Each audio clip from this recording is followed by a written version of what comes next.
Tēnā koutou, ki rangi nui e tū iho nei, ki papatua nuku e takato nei, tēnā korua. Ki ngā hunga mate, haere, haere, haere atu rā.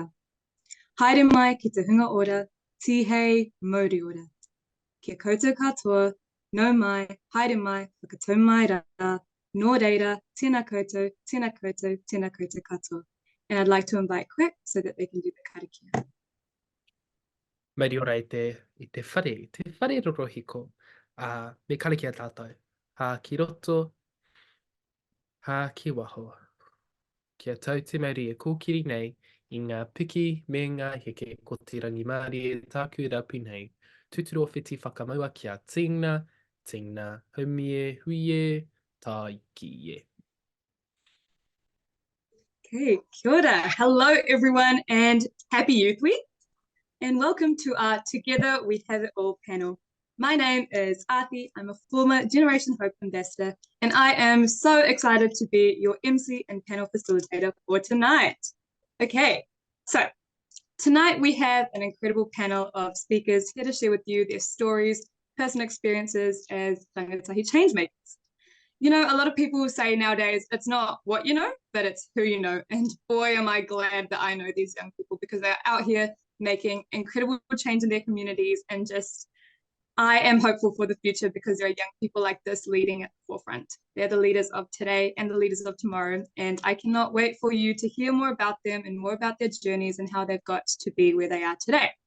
But I think that's enough from me. I'm going to invite each of the panelists to do a self-introduction, introduce themselves, some of the mahi that they're involved in, and what motivates them to be a change maker. So who looks the least prepared? I'm going to go with Ethan. You can kick us off.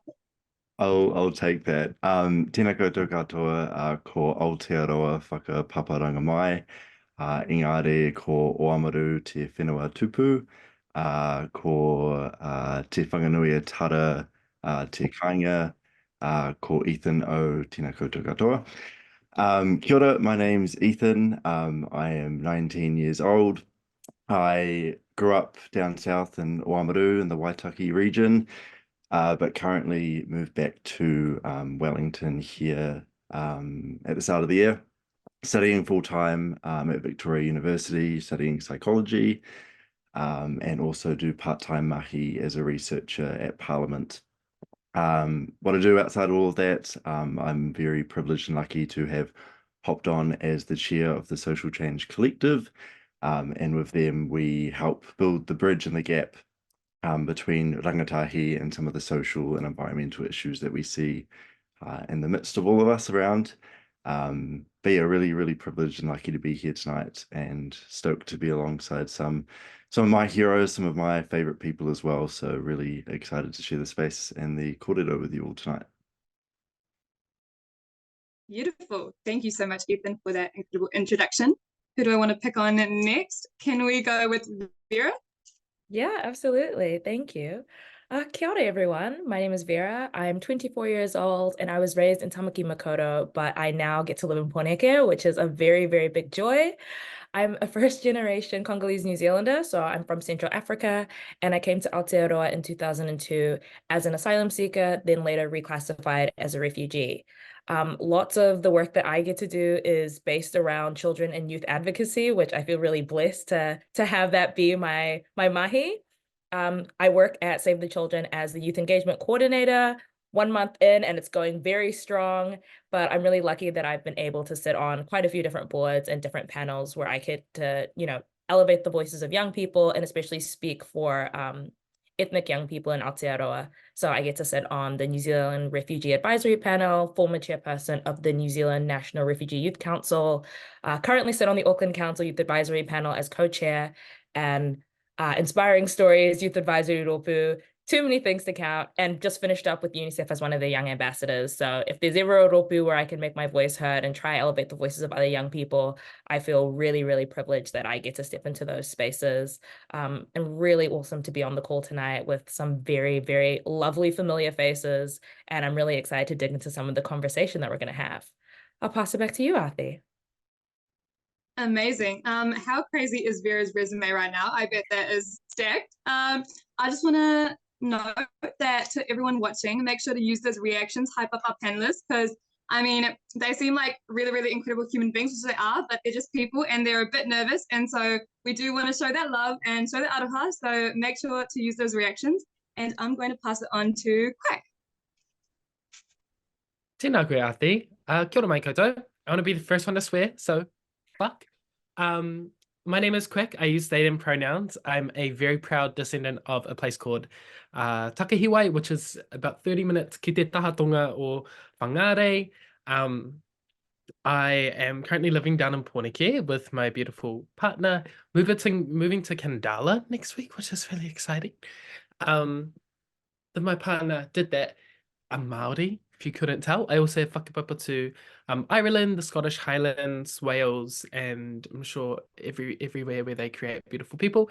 I'm currently studying at Te Whangana at Te Whanango Raukawa. I'm studying Te Reo Māori. Thus, the uni merch represent. And I think that's it. I'm 22. I'm Taurus. And I do a bunch of different mahi in the climate action space, rangatahi space, community space, the gay space, the Māori gay space, blah, blah, blah. Tēnā koe, Ati. Amazing. Thank you, Quack. And finally, can we get Sylvie, please? Thank you, Ati. Kia ora koutou. My name is Sylvie. I am a 16-year-old youth advocate from Northern Tamaki Makaurau. I am a Save the Children Youth Ambassador for 2024, which is very exciting. I'm also assistant editor at Create Happy Media, and I'm starting up some work at Gen Z Aotearoa as director of partnerships, which is super exciting. I am also chairperson and training development officer of the YMCA Youth Advisory Panel. I do lots of volunteering with several charities related to health and patient care. And yeah, I just love all of the mahi that I'm involved in. What motivates me is really, I never saw a lot of representation around people who struggle with invisible illnesses. Often it was only, portrayed in media when we hear sad news or very rare stories. And so I hope with the work that I do to change that and show that our voices shouldn't be discounted, but rather celebrated and uplifted. And yeah, I just hope that something really beautiful comes from it. And yeah, so super stoked to share this space with you guys. And I can't wait for the kōrero today. Thank you, Afi. That was beautiful. Thank you, Sylvie. I'm just going to quickly let everyone know how the panel is going to run, just so you know what's coming. So we have 3 main questions that I'm going to open to all the panelists, and if they feel like they have something to add, then they can just use the reaction button and I can just, go from one person to one person. And we also have 3 quick fire questions, which all the panelists do not know exactly what is coming for them with that. I'm going to surprise them a little bit. And then there's also going to be an opportunity for the audience to ask some questions. So keep those in your head and type them in the Q&A function, because we might get to them, hopefully, which would be really cool. But I'm going to kick us off with our first question for the night. And that is, what do you think are the biggest issues facing young people, and what can we collectively do about these? So I would like to invite Quack to start. Right, I was expecting a less intense opening question, but kei te pai. Kia oki nei whakaro, I think, te mea nui mo ngā rangatahi, the biggest thing for rangatahi, well, for this rangatahi, is the repeal of 7AA legislation, as well as the fast track bill, which seeks to destroy te taiao for greedy profit. I think with my work in the rangatahi space, there are so many competing priorities, and that in itself, the inability to be like, okay, this is our one problem our whole community will work towards, let's go fix it. Because there are so many competing priorities, it's really hard to be a kaitiaki of all the things that directly impact you. And it seems very dystopian to say that, like, although climate change is a huge issue, for a lot of our rangatahi, just getting out of bed every morning is the biggest issue. Impacts with mental health, impacts with sexual violence and family violence, drug and alcohol abuse, all these other things are super important. And so it can be very hard to be a rangatahi, to be a kaitiaki, to be what it means to be Māori, when there are so many competing priorities. Yeah, definitely. Thank you, Quack, for that. That was really beautiful. I would like to pass it on to Sylvie next. Thank you, Afi. Gosh, I think, well, New Zealand has one of the worst youth suicide rates in the OECD, and that is a really harsh statistic, and it's very heavy, and it is something that affects the rangatahi so deeply. And so I think, with the changes that are being provoked in terms of the Suicide Prevention Office, there's a lot to be said around ensuring that our mental hawara and our physical hawara are being addressed. And I think it's really important that we actually take that into account and not just push it to the side for, to replace other issues that they deem important. I think that we have a lot to say, and we all, I think, believe that our mental health is so important and that it needs to be focused on. And so I think we really need to address that. It's something that has been going on for years and years and years. And I just hope to see an improvement in the future with our mental health in general. Yeah, I think that's really important, especially when young people go into high school and they face all this pressure and everything piling up at once, and you don't actually get taught how to manage everything, and you're just expected to know. But how are we supposed to know if we've never been taught? And I think that's a really important point you've brought up. So thank you, Sylvie. And can I pass it on to Ethan? Yeah, kia ora.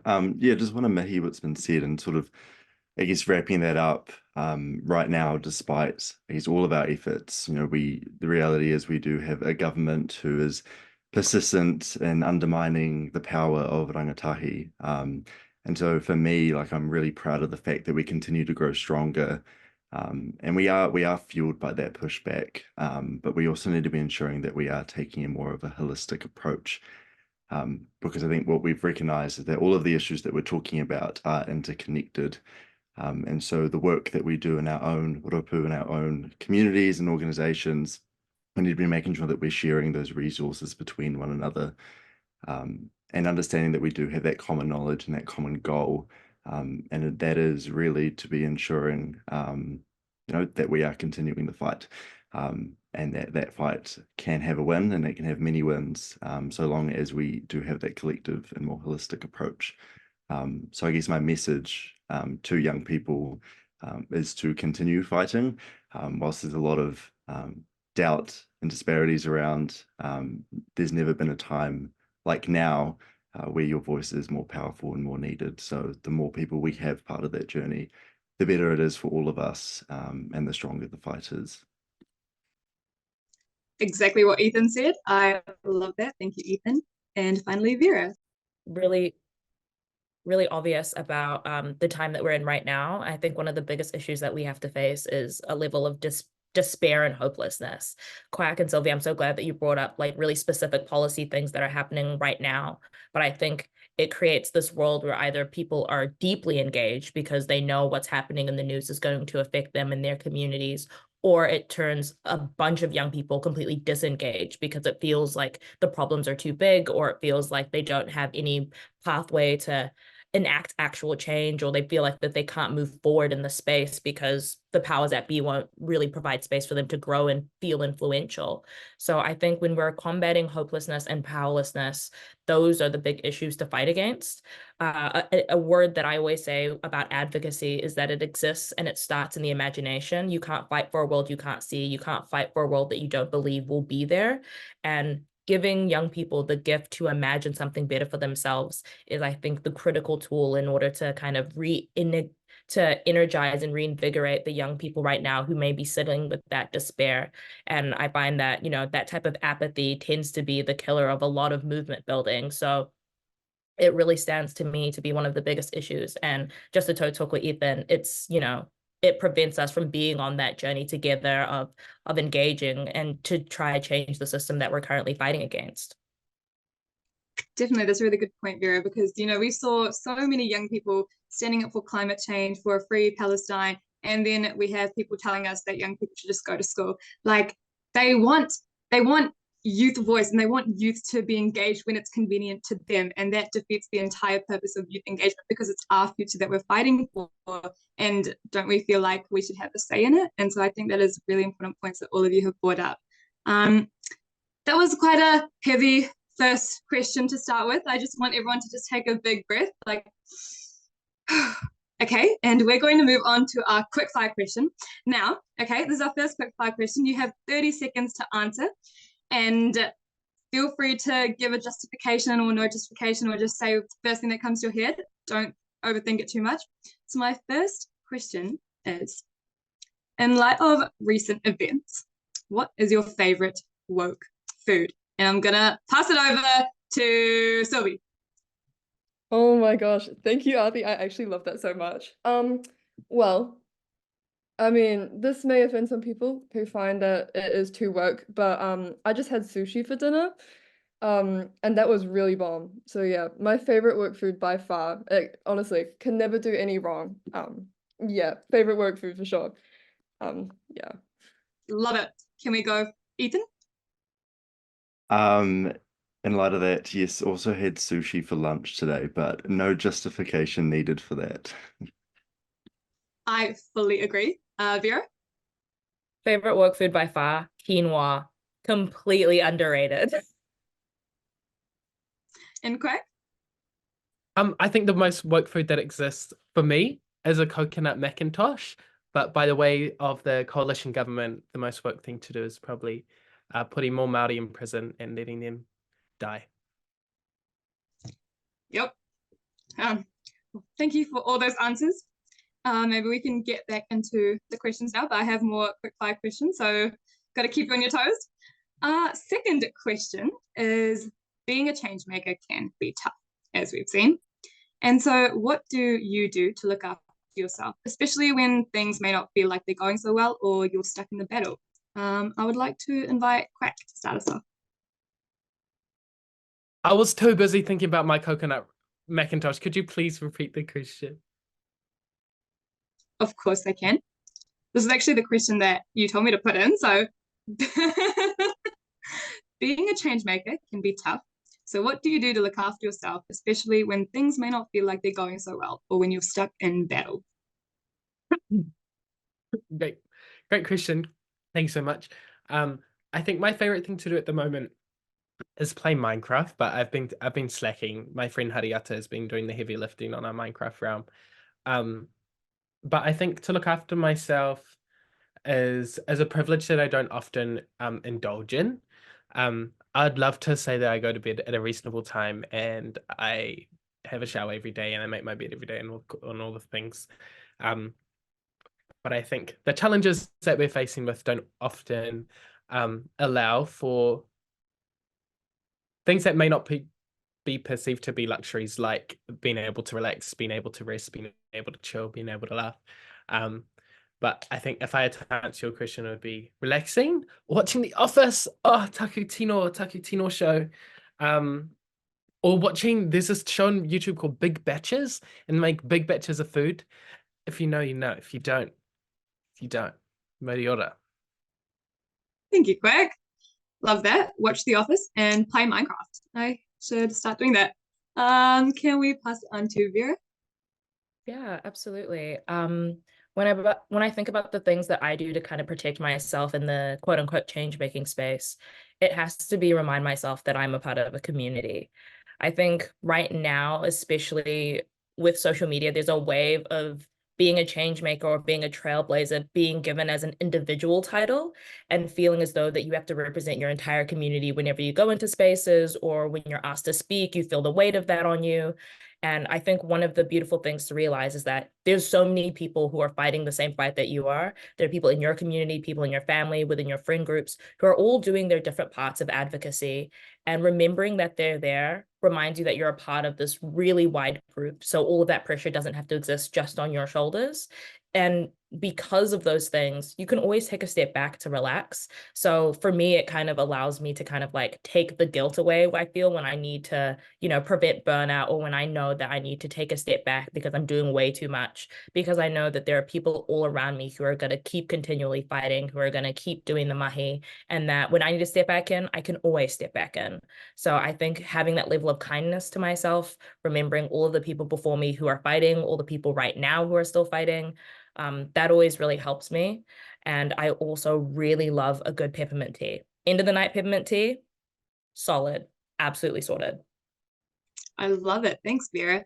I think sometimes when we are advocating and fighting for everything we believe in, it's hard not to just take that burden and put it on ourselves, and it can sometimes feel like the whole weight of the world is on our shoulders and it's up to us to solve everything. We can get so burnt out, and it's just we're learning to sit back because there are people on this fight with us, on this journey with us, and it should not be all on us. So it's okay to just take a chill pill and just breathe. Can I pass it on to Ethan? Yeah, I just wanted to tautoko what Vera was saying, and I think in reality, you know, especially for our generation, we do bear the brunt of holding a lot of these challenges and big hefty issues on our shoulders. And, you know, solely because we recognize that these issues will be impacting us for a vastly longer time than any other generation. But I think at the same time, you know, if we're not looking after ourselves, we can't look after others, and we can't give our aroha and our wider kaupapa a fair shot unless we do protect ourselves in that. So I think for me, especially coming into this year, really just focusing and acknowledging that we aren't the only ones like part of the fights, and we aren't the only ones part of the kaupapa, and show even like really like logistically just sharing the mic, sharing the delegation around, stepping out when you need to and stepping back into the space when you feel more mentally prepared to do that. I think for me, what I do to protect myself and take a break is simple things like going for a walk along our beautiful waterfront here in Poreke, and just listening to some tunes, really basic stuff, but just taking that time at the end of the day to really reflect on some of the bigger challenges. And I know, you know, especially like for rangatahi, between your weeks, you're either juggling mahi or, you know, if you're lucky enough to go to uni or high school, and then on weekends you're attending rallies and protests, so there really isn't that opportunity to have the privilege to take a break and to take space. But I think as long as we're recognizing that and being kind to one another, then that allows us to have a bit of that opportunity to just breathe through it and take it all in. Yeah, definitely. It's important to be kind to others, but also be kind to ourselves, because if we're burnt out, then we can't do much and can't really give from an empty cup. So yeah, that was a beautiful answer. Thank you. And let me pass it to Sylvie. Awesome. Thank you, Aarti. I mean, and Ethan, like kindness is such an important thing to touch on, and I'm so glad that you mentioned it. I mean, because often people, myself included, get so caught up in, you know, like, is it good enough? Have I done exactly what I wanted? Like that constructed perfectionism, I guess, that people chase because like your work is a reflection of yourself, right? The mahi that we do, it is by us, and essentially we feel that it is a true telling of our character. And so one of the key ways that I've kind of looked after myself and my mental hawara is self-reflection. You know, taking time to step back and reflect on my journey and noticing both my achievements, but also the obstacles that I faced and the times that I've struggled. Because it's hard to balance life as a normal teen, you know, without realizing that you're getting so caught up in what you should be doing, especially as a youth advocate, rather than what you are able to do at your capacity. And I guess self-reflecting kind of helps myself anyway to stay connected to my purpose and remember why I started in the first place, what it is that I'm fighting for with rangatahi and for rangatahi. And for my other overachievers out there, please take care of your mental and physical health amidst the challenges, because it is so important not to let it sit on the back burner. Yeah, I mean, recognize that it takes time to get where you want to be, and the journey is almost never linear. So do not rush it, relish in those moments, and have fun championing social change with other rangatahi. Yeah, aroha nui. Yeah, I love that. Thank you, Sylvia. I think what you talked about was really important and relevant as well. So thank you. We talked a lot about how we have people around us to help us and to support us on this journey that we are on, pushing for social change and pushing for the future that we want to see.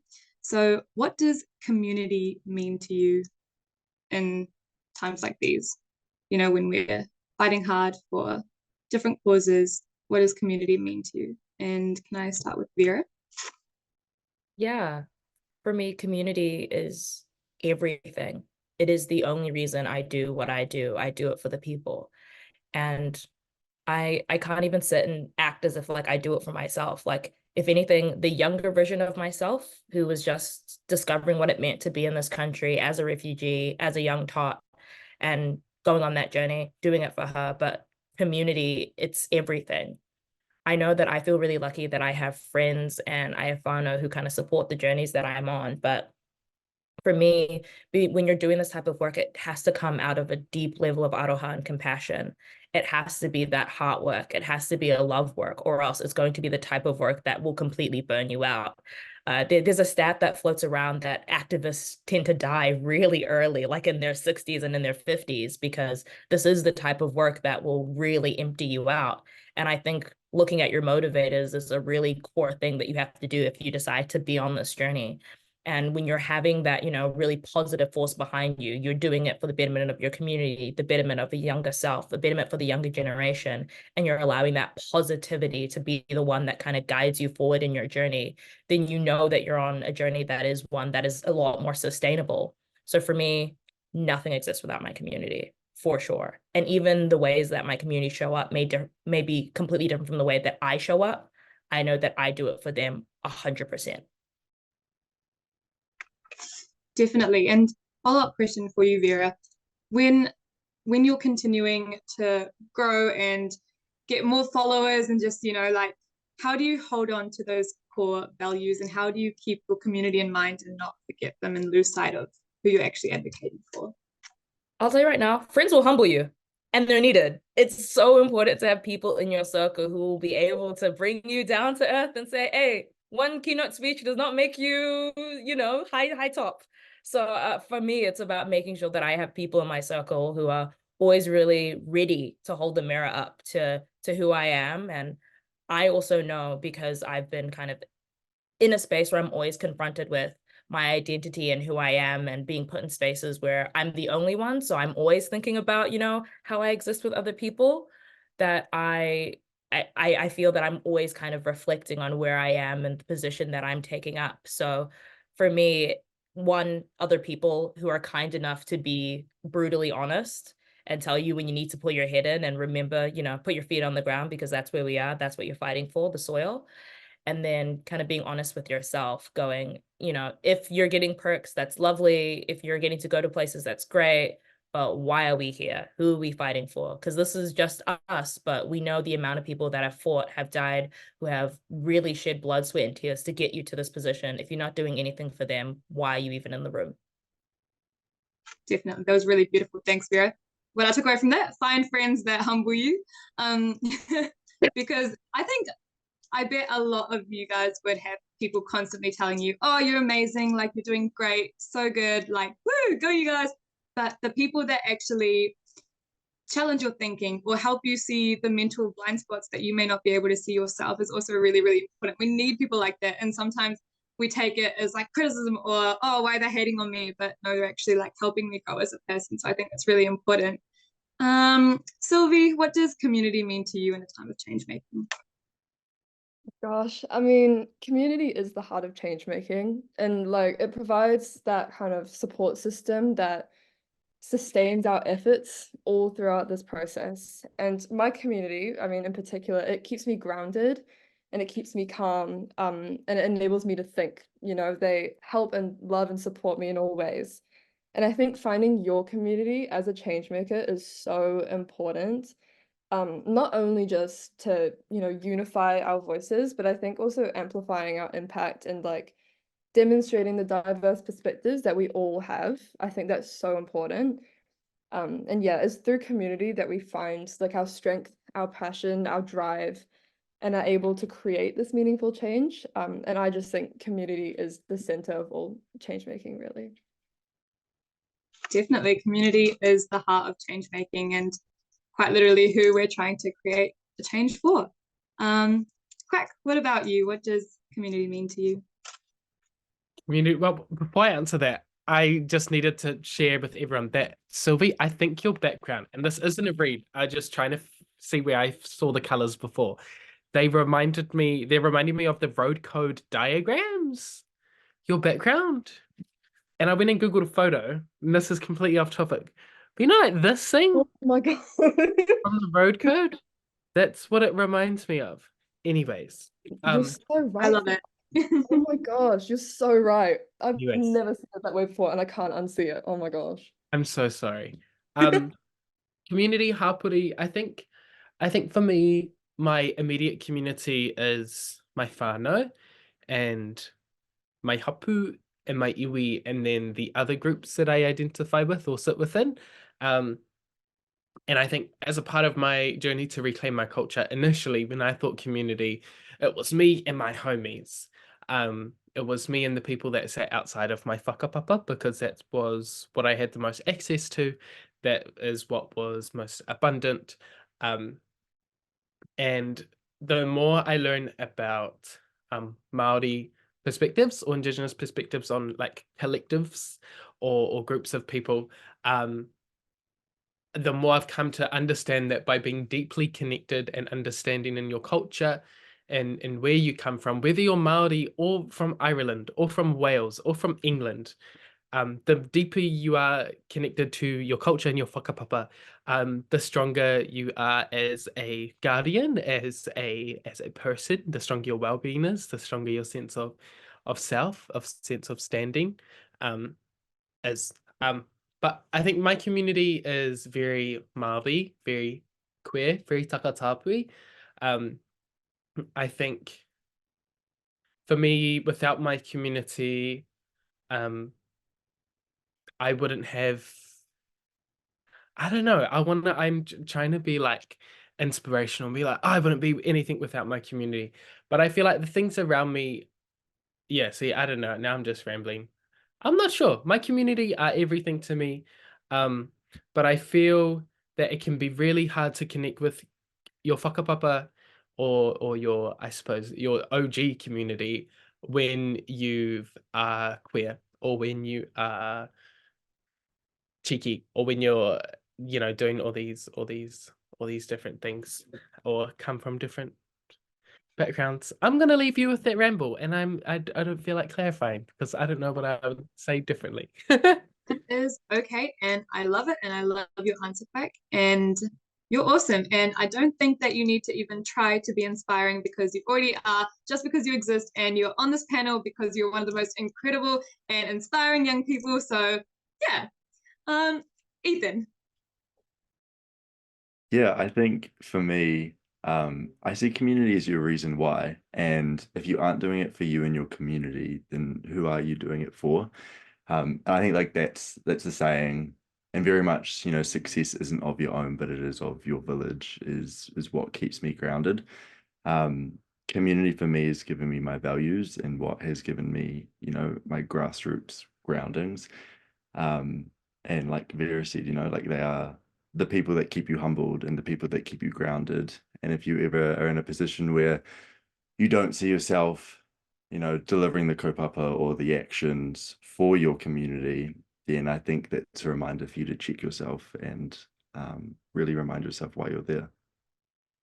Yeah, definitely. Thank you, Ethan. Craig, do you have something you'd like to add? I read my notes and I did have something really cool to say. I think community are the people that you're responsible to, and if you're doing a shit job, they'll make sure you're gone. I feel as you go through your life, there'll be different pieces of work that you're either leading, there'll be different pieces of work that you're supporting from the background, there'll be pieces of work that you really want to be a part of, but you're not privy to because your community or the people around you haven't made it so or made that happen.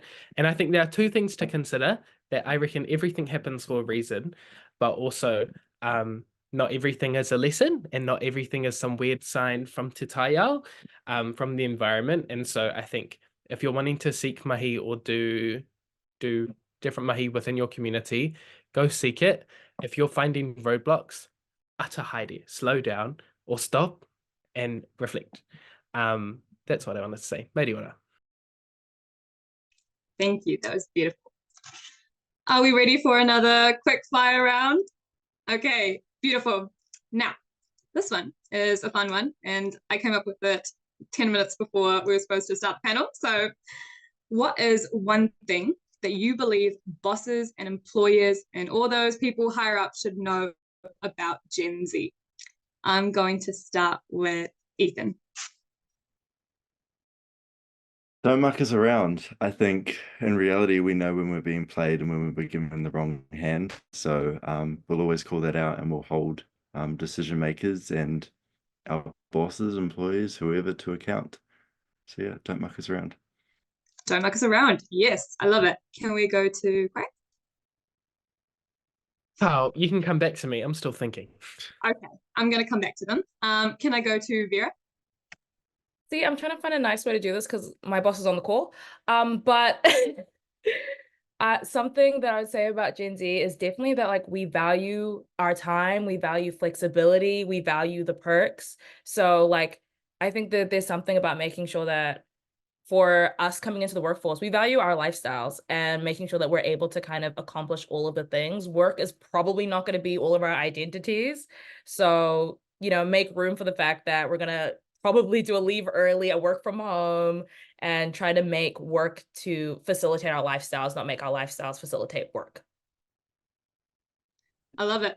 I was doing an interview with Hope Cotton on the Create Happy podcast, and I asked her the same question, and she was like, well, sometimes I just want to sign my emails off with Slay and yes, but I was like, oh no, corporate professional environment. And I was like, I love that girl. I love that. It's so real.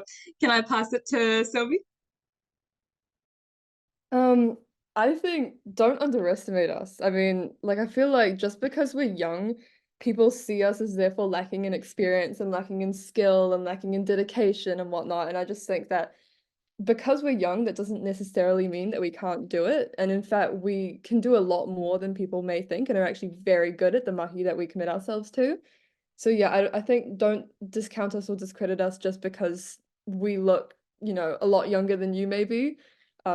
Yeah, I think that's really important. Don't underestimate what we can do. I love it. Don't underestimate Gen Z. Mm. Quick, are you ready now? I am ready. And shout out to the cheeky plug for the createhappy.org. I love that. I love that for you.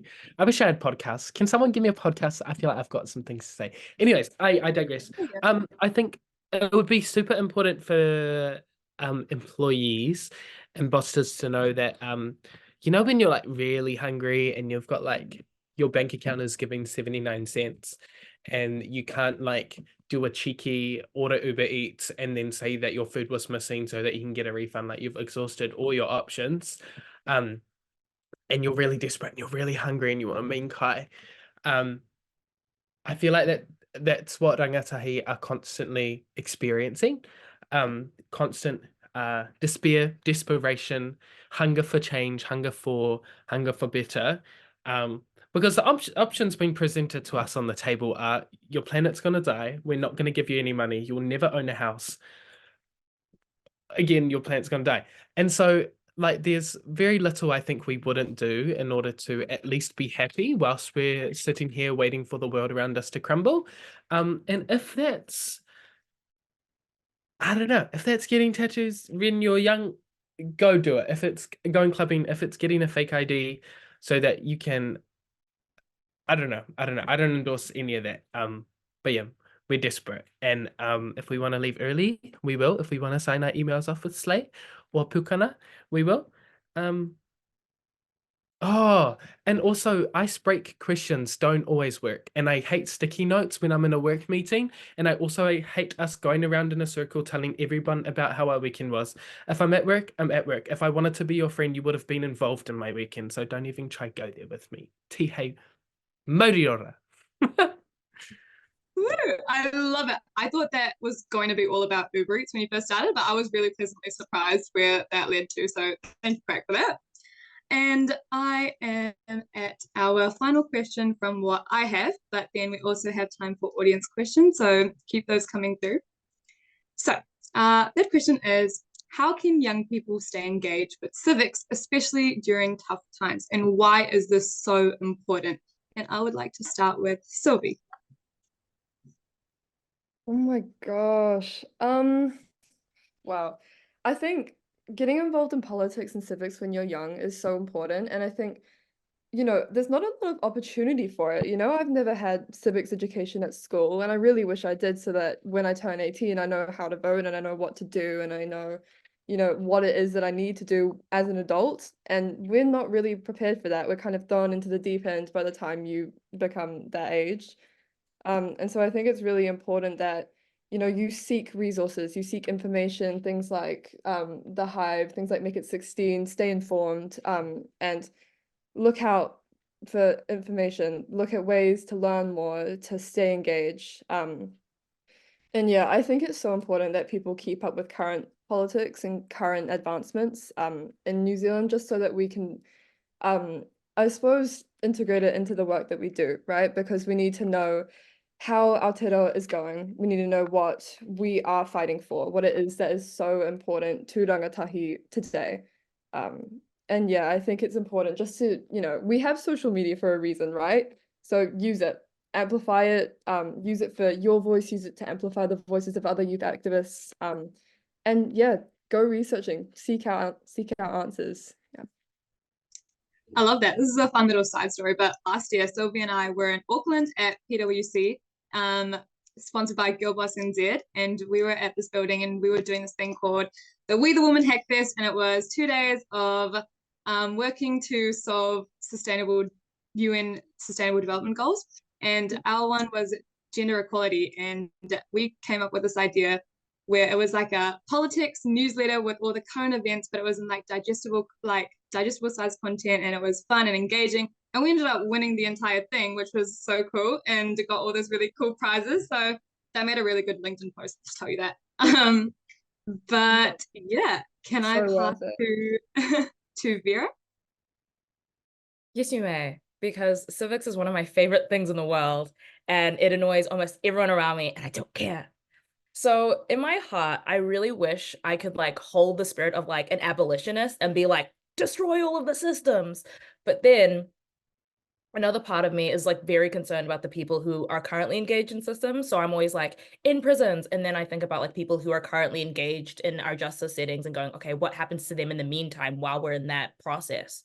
So while we still have a government, it is deeply, deeply important to get involved. Yes, I say wow. If you think about yourself and all of us as fish, politics is the water.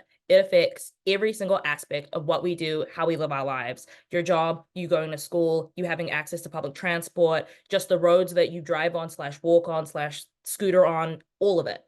So for me, it's about like, I think one, the reframing of politics as this, you know, age neutral issue or age neutral landscape, because there is a space for literally every single person to have a little bit of a chit chat about politics. There's always something that, you know, digs their way into your life where you will realize, oh, wow, this is a political issue. I can find, you know, a representative to talk about this. This is how I see it engaging in my life. This is what I can fight for. For young people, I think it's about being more comfortable having these types of conversations. So being able to kind of like see the political lens that exists. You know, for me, like when I was complaining about public transport when I was just like a little bit younger, and I was like not in this beautiful walking city that is Wellington, you know, not realizing that's a political issue. That is something that I can advocate for or can see changed. If I was having issues with the curriculum at school, these were political issues that we can advocate to see changed. So for me, I think, you know, having conversations, staying really informed, and leading by inspiration from Ethan here, standing for public office, because we have, like, while it still exists, the options can be dire. So if you do not mind being a better option, please be a better option. Give us more access, because it's one of those things where people will have faith in the system that tries to represent us. So if there are more people within the system, oh, I want to take back that thought, because also diversity in high spaces that are colonial institutions won't necessarily save us. But in the meanwhile, before the world burns and we want to pass good legislation and bills that won't absolutely cripple the rental market for young people who want to have homes, standing for public office is a great way to do that alongside voting. That is the chat. It's a very complex, really conflicting issue because, you know, government as it stands can hold a lot of really negative power, and it will not change just because of who's in the building. But at least in the meantime, you know, taking whatever power that we can use there so that way we can elevate our communities would be deeply, deeply important for young people. That was a beautiful answer. Thank you so much, Vera. Who was it that said, I think it was Chloe Swarbrick who said, even if you don't engage with politics, politics engages with you. And that is so true, because it quite literally impacts every corner, every facet of our lives, even if we It's don't realize it. everywhere. And if you're not on the table, you're on the menu. Even if the Wow, restaurant is awful, you don't want to be eaten. Okay, if who's writing this down, if Jackie or Amy write that down, you're not on the table, you're on the menu. I love it. Can I pass to Quack? You absolutely sure can. I think I want to, when it comes to voting, I really want to draw our attention back to the mahi that Make It 16 has been doing. If you don't already follow them on like every social platform, go follow them right now. They won the Supreme Court last year that states that the voting age of 18 is literally discriminatory. And in a world where this political party, where the government is filled with all these brainy fellows who go to uni and get an education and go to become lawyers, you would think they know how law works and you think they would give a shit, but cow. In a world where like culture, earth, and our people are being attacked in every angle, it's so important that we create equitable access for rangatahi to have a say on, to be able to influence decisions that will impact them in their future and the world that they're going to inherit. I think it's wild that last year at the election, the highest turnout of voters were people over the age of 55. Those fellows with heaps of houses that are going to die in the next 10, 20 years, they're turning up to the elections. But our rangatahi aren't. And there are so many different reasons why. I think poor civics education, I think the complete failure of the government to give honour and effect to te tiriti o Waitangi. I think of Pacific communities who have also been repeatedly fucked over by the government. It makes sense why our people don't want to turn up to the voting booths, because no matter what their vote, the Prime Minister is going to be an old, bold, white, crusty, dusty male. Also, Māori never ceded sovereignty. Also, like, this government is illegal. Also, ona te tiriti o Waitangi. Also, go do research about He Whakaputanga, which came 5 years before te tiriti o Waitangi. Do I have anything else to say? Te Pāti Māori all the way, that's what I gotta say. And Te Pāti Kakariki in the Greens. Or, like, if you have to, Labour. If you have to. But, yeah. Or vote for Ethan. I endorse Ethan. Anyways, moving on. There was a lot of alsos, but very, very, very valid. So thank you, Quack. And let's pass on to Ethan. Kia ora. I feel like, I don't know how I feel about all of that, but thank you. No, I think just the common line I always use is, like, if you don't vote, someone else is going to vote for you, and the change that they vote for will be inherently impacting you regardless of how much you complain, how much you say. If you don't vote, it's going to happen. So a couple of key things, like, for the start: one, implementing like compulsory civics education in our curriculum; two, lowering the voting age to 16. And like we've already heard, the reality is politics is going to affect all of us. And I love Vera's saying of, we're all a fish in a pond and the water is politics, because literally everything around us is impacting us, whether you care about it or not. And another plug for Make It 16, lowering the voting age inherently engages 16 and 17-year-olds. I remember when I was 16, I had my first job. I got my driver's license. You can do other things at 16. You can consent. You can leave school. You can even own a firearms license. People who can go and get a gun should be able to also vote and, have their say in our democratic systems.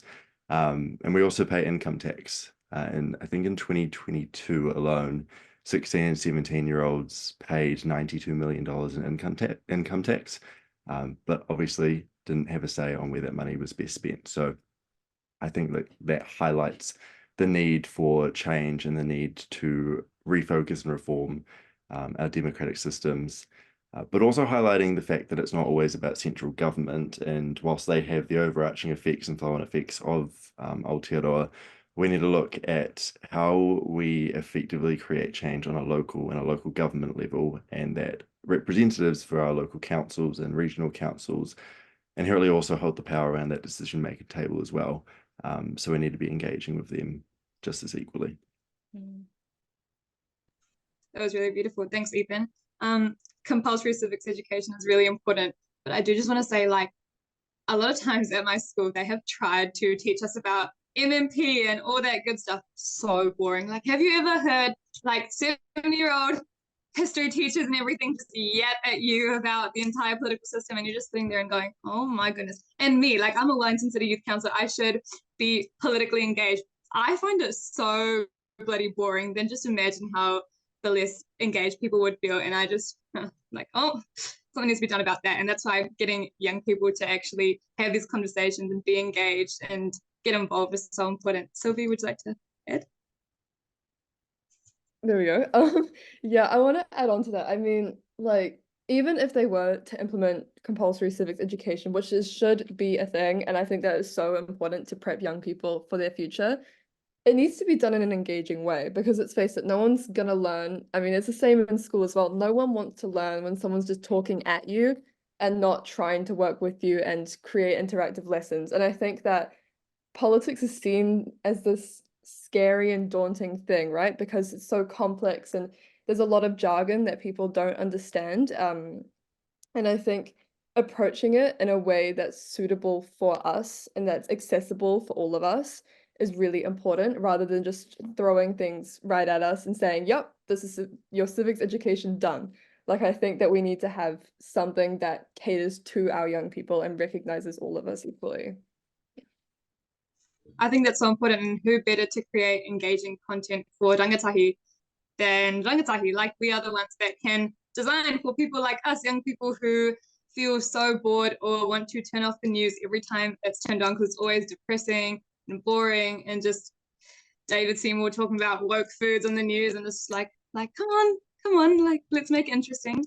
But I am conscious of time, so I do just want to ask one question that has been given to you by the audience, and that is, what has been your favorite moment as a rangatahi change maker? And does anyone want to start that off? Okay, I'll pass to Sylvie. I can say a little something.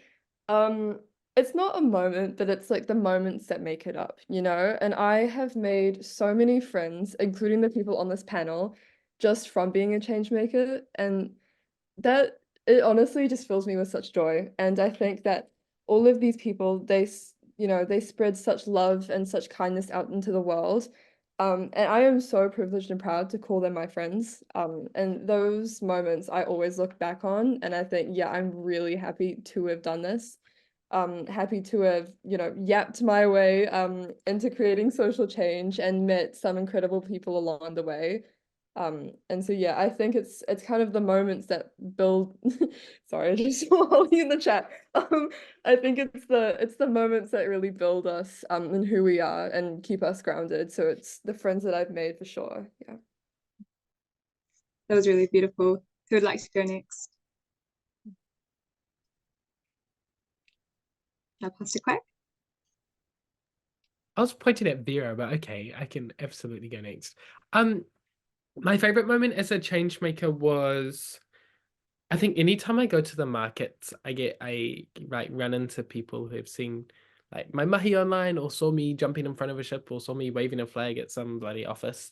And what was really heartwarming is being able to distinguish myself from like a TikToker or an influencer into like someone who's deeply involved in their community.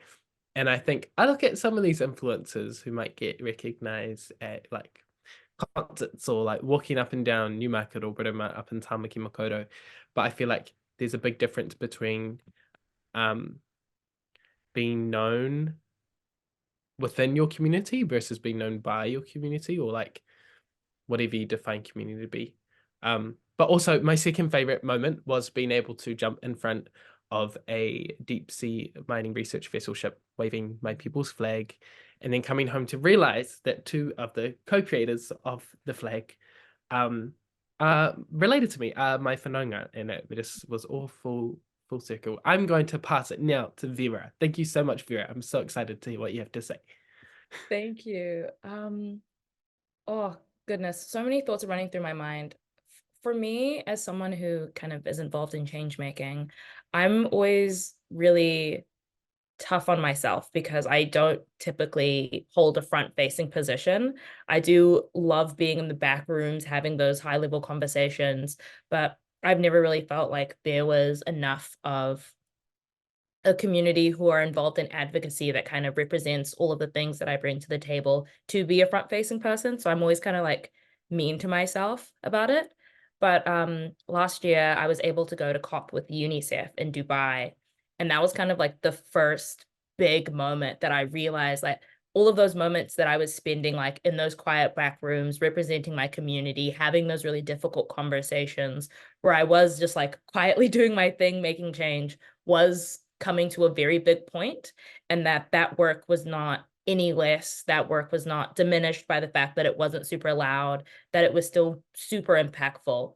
And being there was really just an absolute life-changing moment, because being able to see other young people doing the exact same stuff, but from across the world, was just one of those things that you'll never forget. It's such a strong reminder that like we're all in this journey together, that everyone has their role to play, and that whatever role that you decide to take on, if that's, you know, the best use of your skills and you think that represents yourself and your community well, stick to it, because you're in absolutely the right position. So that's definitely one of the biggest highlights for me.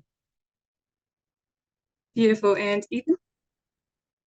Yeah, I think for me, to be honest, like a lot of moments that we're living in right now, but the one that stuck out for me was probably going back to last year, and he's looking into the general election, and noting like the absolute privilege I did have to being able to stand as a candidate, and not holding that lightly, but being able to see a lot of rangatahi that would come up to me saying they voted, first time they've ever voted, wouldn't have voted if they didn't see someone like themselves standing and being in that position. And so I think it goes back to that saying where, you know, if you want to engage young people, then you need to recognize someone like yourself, or have someone that you can identify with representing you.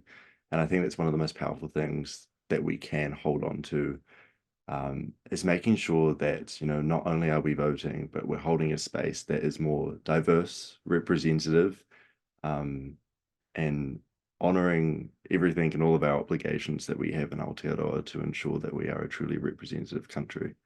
So yeah, I think that's one of my favourite moments that I remember, and one that we need to hold on to. Beautiful. Thank you so much to all of you for your wonderful answers throughout the night. We have one more very, very quick fire question, and this is thanks to Quack. So who are your two favourite role models, one in Parliament and one outside of Parliament? Quack, since you asked the question, would you be all right to start? 30 seconds. Yes, I can't take credit as well, or someone else in the chat, but my favourite role model within Parliament is Hana Rāwhiti Maipi Clark, the youngest MP currently sitting in Parliament. Beautiful, beautiful, purr. And my second favourite one, outside of Parliament, will have to be, I'm stalling for time, will have to be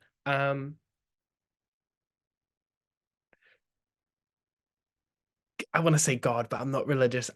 Bloody Moana Jackson. Kia ora. Beautiful. Can we pass to Vera? Yes. Or I try not to have role models in Parliament, because I don't want to celebritize political figures, because I don't think it's healthy. So I'm not going to choose one, but Hannah is fantastic, and I do love Tamitha Paul. Love being one of her constituents. But outside of Parliament, for me, so many different people are coming to mind. I'm going to go for Beatrice Lumumba, who is the first democratically elected president of my country. You know, he was cool because he was assassinated by the CIA, but he fought for our independence, and he fought for, yeah, Quack, I know it hurts, but fought for our independence and fought for the end of sexual violence to Congolese women under the rule of the Belgian Empire. Beautiful. Love it. Recording. Okay, my mum is my role model outside of Parimata. Inside, I'm going to say Barbara Edmonds, not because I work for her, but because she's the first Wahine and Pacifica MP to hold the finance portfolio, which is powerful. Beautiful. And Zoe? Ooh, I'd say one in Parliament. Yeah, like Vera mentioned, I'd say Tamitha Paul. I mean, she met the whole Gin Hook crew. Unfortunately, I couldn't make it down to Wellington this year, but yeah, when she was there, she spoke with our crew and to us, and not just at us, unlike many other politicians in that space. And I think she holds herself very well and creates space for ideas to be shared. Outside of Parliament, I mean, I think there's a really cool person called Anne Wiley. She does a lot of work in the research science space over at Yale, and she is awesome. And she honestly, keep up with her work. She does such incredible things and inspires me every day, especially in my future career. So, yes. Amazing. Thank you. And no one asked, but who inspires me? All young people inspire me. You guys inspire me. I just want to say thank you so much for taking the time out of your busy lives, advocating for incredible change, and to come and share your stories and share your experiences as rangatahi change makers. I want to thank Save the Children New Zealand. I want to thank Generation Hope. I want to thank Create Happy Media. I want to thank Gen Z Aotearoa. I want to thank VOYCE. I want to thank Sylvie, Quack, Ethan, Vera. I want to thank Jackie and Amy and Azandi and anyone else that I'm missing. I want to thank literally everyone who showed up tonight to support our young people. We are here to share our stories, and we are here to continue pushing for change on issues that are important to us. So I just want to thank everyone for taking time to be here tonight. You matter, your voice matters. We may not have it all together, but together we have it all. And slay. Okay, I would like to ask Ethan to close us with a karakia, but this was a really, really great conversation. So thank you and love you guys. Mwah. Oh, kia ora. Me karakia tātou. Kia hora te marino, kia whakapapa pounamu te moana. Hei huarahi ma tātou e te rangi nei. Aroha atu, aroha mai, tātou e tātou katoa. Homi e, hui e, tā kia. Thank you and good night.